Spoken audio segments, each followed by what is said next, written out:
All right, guys, Captain Richard and Jackie, and today I want to go over rod and reel setups that we use for spring brown trout. After the video dropped of that young man landing that spring salmon on our very first charter this year on the new boat, I had a few people ask, what rod and reel combo is that? So rather than continue to keep answering that question, we're going to do a quick video. So I'm going to go through all the various rods and reels we use this time of year when we are fishing the shoreline and kind of go through, how they're used. So we'll start off with the rod from the video. That rod is a 9-foot light action rod. It's a Riverside Rod. We got it at Fat Nancy's. 6 to 15 pound line, guys. We are running a size 20 Saltus loaded with 10-pound McCoy Mean Green, and we've got a 10-pound McCoy fluorocarbon leader on here. This is a great setup for flat lining stick baits, or maybe spoons with a split shot off of your big planer boards. Even those smaller browns feel like a really nice fish. So probably our next most popular rod as of late would be the Shinook Diver Rod. So when you're faced with colored water, these Shinook Divers have really started to take off on Lake Ontario brown trout fishing. We are now running these Shinook Divers on a Fish USA flagship rod. This is the 9-foot medium light action rod.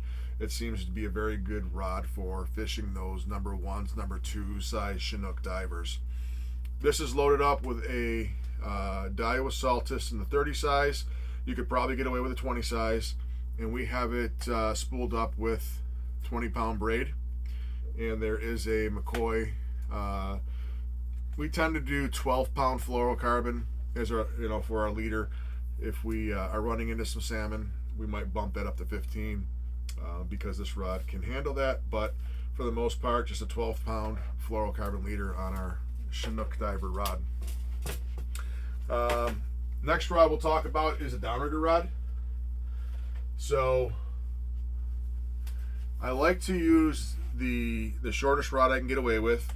This is a Daiwa Great Lakes 8-foot medium light action rod. This is a great downrigger rod for spring brown trout fishing. You can also use the same rod for the Chinook Divers. It's a fun rod for the Chinook Divers. Saltus 30, again, you can probably get away with a Saltus 20 this time of year. This one is loaded up with 15-pound mono, and it has a 15-pound McCoy fluorocarbon leader. So that's McCoy Mean Green 15-pound, and the fluorocarbon is 15-pound as well. This is a great little setup for downrigger rod.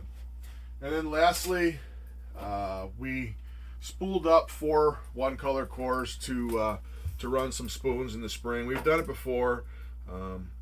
Probably the simplest thing to do is just throw a split shot 5 or 6 feet in front of a spoon. I know a lot of guys do that. But we dedicated 4 rods to one colors this year. So this is a Fish USA flagship 8.5-foot medium action rod. Seems to be perfect for those 1 to 3 color lead core rods. We've got a Saltus 30 here loaded up with, I believe I put 15-pound test monofilament on here. That's McCoy Mean Green. It's actually a copolymer.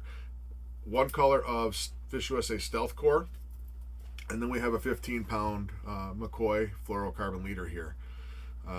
So this has been a lot of fun. When we were on the smaller boat this spring, we would put a 1 color inside of our flat line stick baits, and sometimes it's just a little bit different. Everybody else is throwing stick baits at these fish. You come through with spoons, and it can make all the difference. Before we go though, the first rod I showed you, the Streamside that we got from Fat Nancy's, that 9-foot light action rod. If you really want to have a blast with Chinook divers, that rod can also be used for that. Again, it's not for people who are not used to fishing, but if you if you're the kind of guy who grabs a noodle rod when you hit the stream, or you like your ultralight when you're perch fishing, and you want a little extra fun, that 9-foot light action rod works well as a Shinook Diver Rod as well. We've done that before, and I had a blast with it. So if I left anything out, guys, just leave a comment down below, and I'll try to answer them. And we'll try to stick with some videos here and have some consistent content coming out over the next few weeks now that the boat's back in the water. So stay tuned, and thanks for watching, guys.